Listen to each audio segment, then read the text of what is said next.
पुरुषाय विद्महे सुवर्णपक्षाय धीमहि तन्नो गरुडः प्रचोदयात्.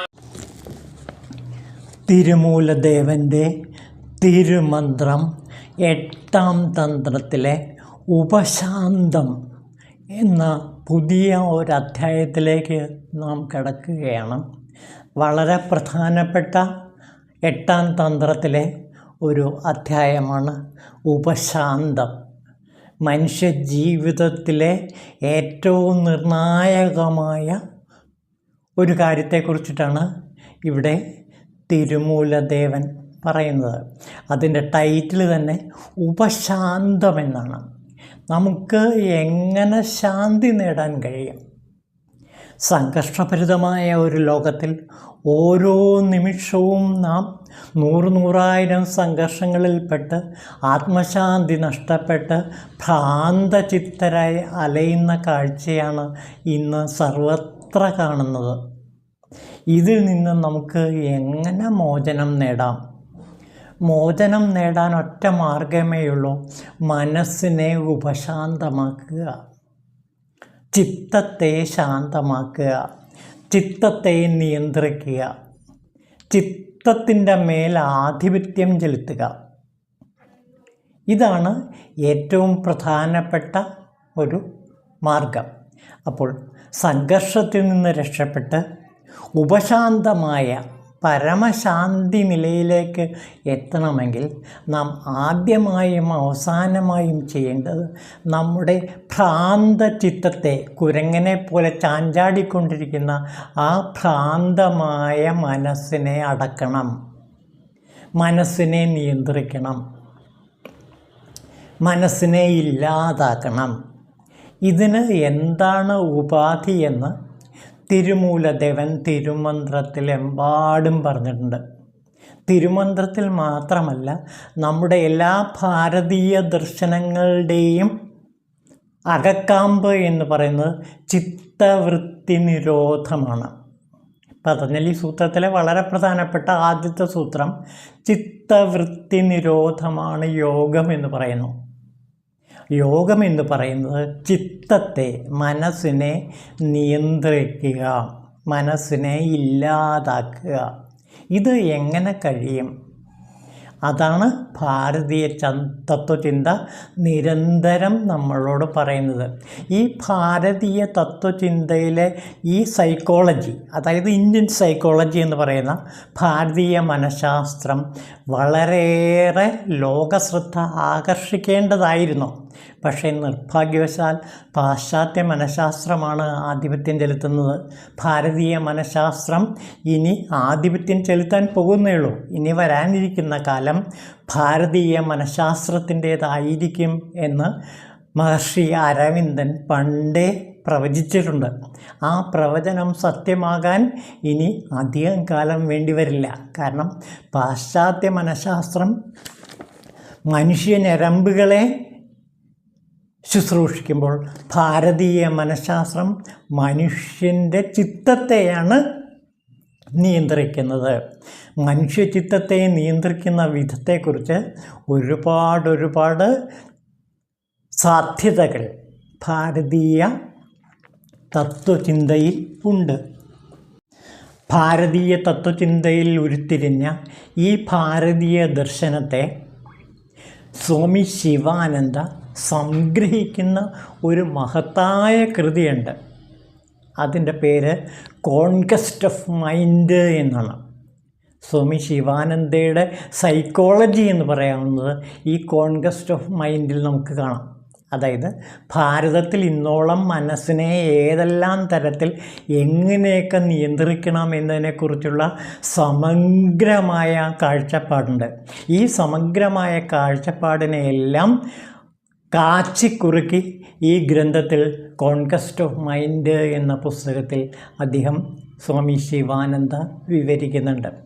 ഈ പുസ്തകം അനേകായിരം യുവാക്കളുടെ ജീവിതത്തിൽ വലിയ പരിവർത്തനങ്ങൾ ഉണ്ടാക്കിയിട്ടുണ്ട്.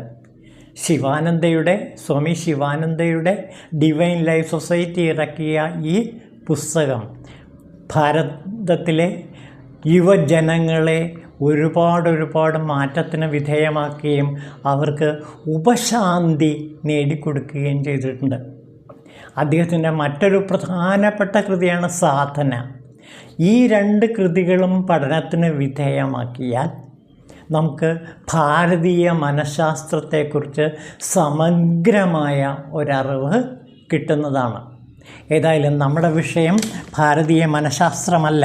അതുകൊണ്ട് തൽക്കാലം നമുക്ക് ഉപശാന്തത്തിലെ, തിരുമന്ത്രത്തിലെ ഉപശാന്തത്തിലെ ആ വരികളിലേക്ക് കിടക്കാം. നോക്കൂ. മുക്തിക്ക് വിത്തായി നിൽപ്പത് ആദിയാം ശിവജ്ഞാനം, ഭക്തിക്ക് വിത്തീശനും ചെയ്യും സർവാർപ്പണം താൻ, സിദ്ധിക്കായി താൻ ഭവിച്ചിടയണം പരാപരമായി, ശക്തിക്ക് വിത്തായി തീരും തൻ ഉപശാന്തി തന്നെ. ഉപശാന്തി ഒന്നേ ശക്തിക്ക് വിത്തായി തീരുകയുള്ളൂ. അപ്പോൾ മനുഷ്യന് ശക്തി കിട്ടണമെങ്കിൽ മനസ്സിനെ ഉപശാന്തമാക്കണം, ചിത്തത്തെ ഉപശാന്തമാക്കണം. ചിത്തത്തെ ഉപശാന്തമാക്കാതെ ഒരാൾക്ക് ഒരിക്കലും മഹാശക്തി സ്വരൂപിണിയായ ആദിപരാശക്തിയുടെ അനുഗ്രഹം കിട്ടില്ല. ആദിപരാശക്തിയെന്ന ശക്തി ദേവതയുടെ അനുഗ്രഹമുണ്ടെങ്കിൽ മാത്രമേ ശിവസായുജ്യത്തിലേക്ക് നമുക്ക് എത്തിച്ചേരാൻ പറ്റുള്ളൂ. അപ്പോൾ ആ ചവിട്ടുപടികൾ ഇതാണ്. ആദ്യം മനസ്സിനെ ഉപശാന്തമാക്കുക. മനസ്സിനെ ഉപശാന്തമാക്കുന്നതോടുകൂടി ശക്തിയുടെ വിത്ത് നമ്മിൽ മുളയ്ക്കാൻ തുടങ്ങുന്നു. അങ്ങനെ ശക്തിയിലൂടെ ശിവനിലേക്ക് എത്തിച്ചേരാൻ കഴിയും. ഇതാണ് തിരുമന്ത്രം നമുക്ക് തരുന്ന ഒരു സയൻറ്റിഫിക്കായിട്ടുള്ള ഒരു പാഠ്യ പദ്ധതി. അതായത് ആദ്യം ചിത്തത്തെ നിരോധിക്കുക. ചിത്തത്തെ നിരോധിക്കുന്നതിലൂടെ ശക്തി നമ്മിൽ ഉദയം ചെയ്യും, ശക്തി വളരും. ശക്തി പ്രാപിക്കുമ്പോൾ നാം ശിവനിൽ എത്തിച്ചേരും. നോക്കൂ.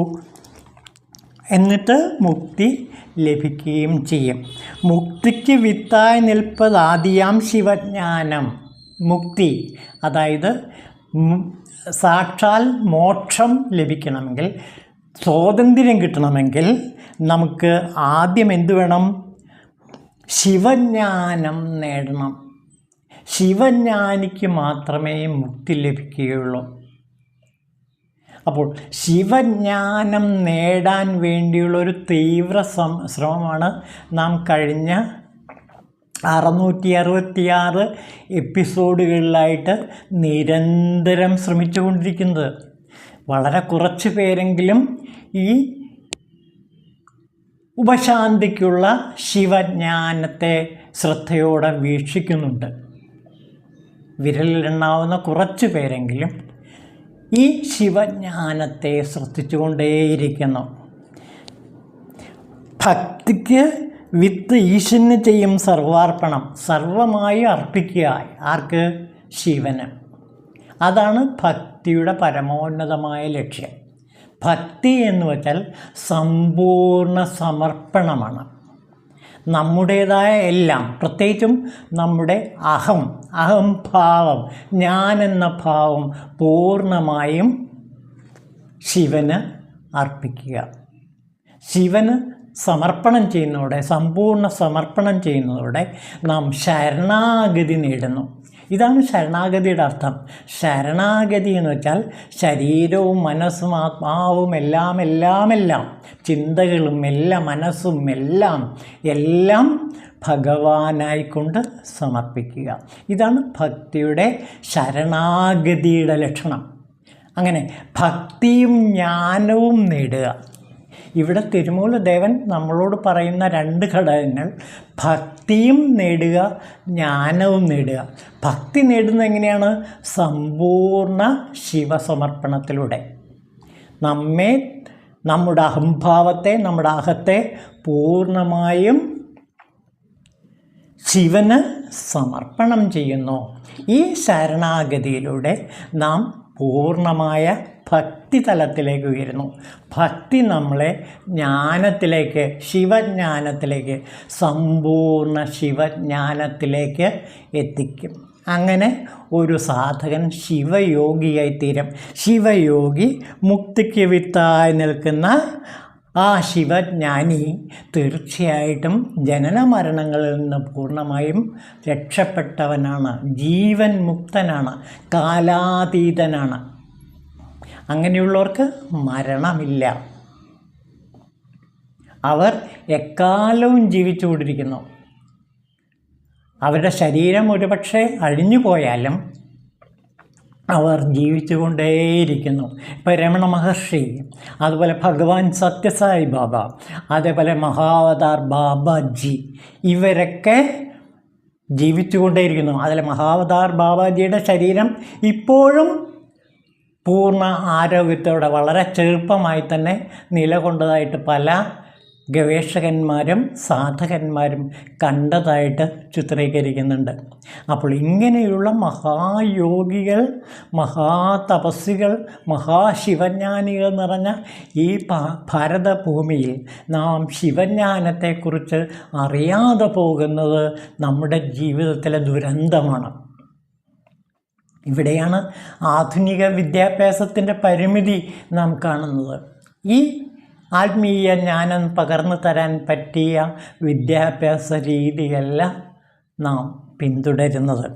നമുക്ക് അതിലേക്ക് കിടക്കേണ്ട ആവശ്യമില്ല. സിദ്ധിക്ക് താൻ ഭവിച്ചിടയണം പരാപരമായി. സിദ്ധി ലഭിക്കണമെങ്കിൽ പരാപരമായി തീരണം. അതായത് ശിവജ്ഞാനിക്ക് മാത്രമേ എല്ലാ സിദ്ധികളും ലഭിക്കുകയുള്ളൂ. പരമസിദ്ധിയായ ജ്ഞാനസിദ്ധിയും ഈ ശിവജ്ഞാനത്തിലൂടെ പരാപരയായ സാധകന് ലഭിക്കും. ഭക്തിക്ക്, ശക്തിക്ക് വിത്തായിത്തീരും തന്നുപശാന്തി ഒന്നേ.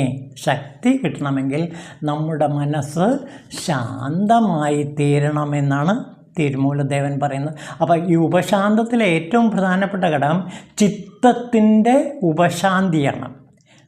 അതായത് ജീവൻ്റെ ഉപശാന്തി നില. ജീവൻ്റെ ഉപശാന്തി നില നേടണമെങ്കിൽ എന്തു വേണം? ഭക്തിയും ജ്ഞാനവും വേണം. ഭക്തി എങ്ങനെ ലഭിക്കും?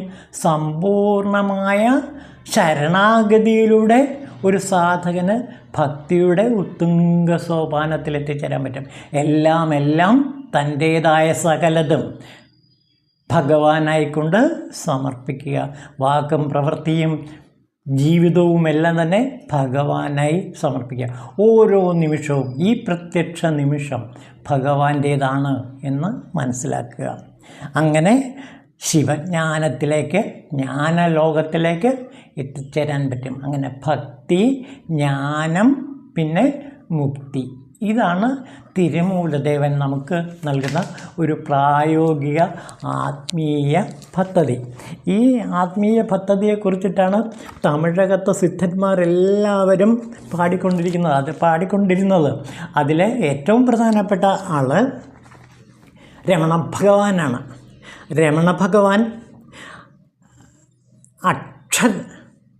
രമണമാല എന്ന് പറഞ്ഞിട്ടൊരു കൃതി രചിച്ചിട്ടുണ്ട്. അക്ഷരമണമാല. അതിലെ 2 വരി നോക്കാം. ശാപ്പാടുന്നൈ ശാന്തുണവായാൻ ശാന്തമായി പോവുന്നത് അരുണാചല. അരുണാചല ശിവനെ സ്തുതിക്കുകയാണ്. അല്ലയോ അരുണാചല, ഹേ അരുണാചല, ഞാൻ അങ്ങയെ എൻ്റെ ഭോജനം എന്ന് കരുതി, എനിക്ക് കഴിക്കാനുള്ള വസ്തു എന്ന് ഞാൻ കരുതി. ഞാൻ കഴിക്കുന്നത് എന്താണ്? അരുണാചലത്തെയാണ് ഭക്ഷിക്കുന്നത്, വേറെ ഒന്നുമല്ല. രമണ ഭഗവാന്റെ ഭക്ഷണം എന്ന് പറയുന്നത് അരുണാചലമാണ്. അതായത് എനിക്ക് ഭഗവാനെ അനുഭവിക്കണം, അതിനുവേണ്ടി ഞാൻ ഈ അരുണാചലത്തിൽ തന്നെ സമ്പൂർണ്ണ സമർപ്പണം ചെയ്യുന്നു. എന്നാൽ ഞാനെന്ന വ്യക്തിഅഹന്ത അങ്ങയ്ക്ക് ഊണായിത്തീരുന്നു. ഞാനെന്ന വ്യക്തിഅഹന്ത, അല്ലയോ രമണാചല ശിവ, അങ്ങയ്ക്ക് ഊണായിത്തീരുന്നു. ഇപ്പോൾ പരമമായ ശാന്തി ഞാൻ അനുഭവിക്കുന്നു എന്നാണ് രമണ ഭഗവാൻ അക്ഷരമണമാലയിൽ പാടുന്നത്. ഇത് തന്നെയാണ് ശ്രീനാരായണ ഗുരുദേവനും പാടിയത്. ശിവശതകത്തിലാണെന്നാണ് എൻ്റെ ഓർമ്മ. പറയുന്നുണ്ട്, എടുത്തു നീ വിഴുങ്ങി എന്നെ ഇന്ദ്രിയങ്ങളോടുടൻ നടിച്ചിടും നമശിവായ നായക നമോ നമ. ശ്രീനാരായണ ഗുരുവിൻ്റെ വാക്കുകൾ നോക്കൂ, എന്താണിത്? ഇത് വർണ്ണിക്കണമെങ്കിൽ വാക്കുകളില്ല. എടുത്തു നീ വിഴുങ്ങി എന്നെ, അല്ലയോ പരമശിവ, അങ്ങ് എന്നെ എടുത്ത് നീ വിഴുങ്ങി ഇന്ദ്രിയങ്ങളോടൻ, പഞ്ചേന്ദ്രിയങ്ങളോട് കൂടിയ എന്നെ, അല്ലയോ ശിവഭഗവാനെ, അങ്ങ് പിടിച്ചു വിഴുങ്ങി. രമണ ഭഗവാൻ പറയുന്ന അതേ വാക്കുകൾ തന്നെ ഈ മഹായോഗിയും പറയുന്നു. നടിച്ചിടും നമശിവായ നായക നമോ നമ എന്ന് ശിവദശകത്തിൽ പാടുന്നുണ്ട്. അപ്പോൾ ഈ ശിവസ്തുതിയിൽ ശ്രീനാരായണ ഗുരുദേവൻ പറയുന്നതും അക്ഷരമണ മാലയിൽ ഭഗവാൻ രമണ മഹർഷി പറയുന്നതും എല്ലാം തന്നെ ഒന്ന് തന്നെയാണ്. ഇനി തമിഴകത്തെ മഹാസിദ്ധന്മാരിൽ, മഹായോഗികളിൽ വളരെ പ്രധാനപ്പെട്ട ഒരാളുണ്ട്, അരുണഗിരിനാഥർ. നാം അരുണഗിരിനാഥരുടെ തിരുപ്പുകഴിനെ കുറിച്ച് ഇതിനു മുമ്പ് കണ്ടതാണ്. അദ്ദേഹത്തിൻ്റെ വേൽവിരുത്തം ഇന്ന് തമിഴകത്തെ കീഴടക്കിക്കൊണ്ടിരിക്കുകയാണ്. വേൽവിരുത്തം, വേൽമാറൽ, തിരുത്തണിയിൽ ഉദിത്തുവീരും എന്ന് തുടങ്ങുന്ന ആ മഹോന്നതമായ മന്ത്രകാവ്യം ഇന്ന് തമിഴകത്തിലെ യുവജനങ്ങളാകെ പാടിക്കൊണ്ട് നടക്കുകയാണ്. പക്ഷെ നാം ഇതിനെക്കുറിച്ചൊന്നും അറിയുന്നില്ലെന്നേ ഉള്ളൂ. സ്കന്ദരാനുഭൂതിയിൽ പറയുന്നു നോക്കൂ. ഇവിടെ അരുണഗിരിനാഥൻ്റെ സ്കന്ദരാനുഭൂതി എന്ന് പറഞ്ഞിട്ടൊരു കൃതിയുണ്ട്. അതിൽ പറയുന്നത്, യാനാകിയ എന്നെ വിഴുകി വെറും താന ആയി നിലനിൻ്റായി തൽപരമേ എന്നാണ് അരുണഗിരിനാഥൻ പറയുന്നത്. ഞാൻ തൽപരമേ, അല്ലയോ ശിവഭഗവാനെ, അങ്ങ് താനാകിയ എന്നെ പിടിച്ചു വിഴുങ്ങി, എൻ്റെ അഹത്തെ പൂർണ്ണമായും അങ്ങ് ഭക്ഷിച്ചു. ഇപ്പം ഞാൻ ആരാണ്? താനായി നിലനിൻറാൻ തൽപരമായി. ഞാൻ എന്തായി നിൽക്കുന്നു? താനായി മാറി, താൻ ശിവനായി മാറി എന്ന് ഇവിടെ അരുണഗിരിനാഥർ പാടുന്നു. അപ്പോൾ ഇവിടെയെല്ലാം ഈ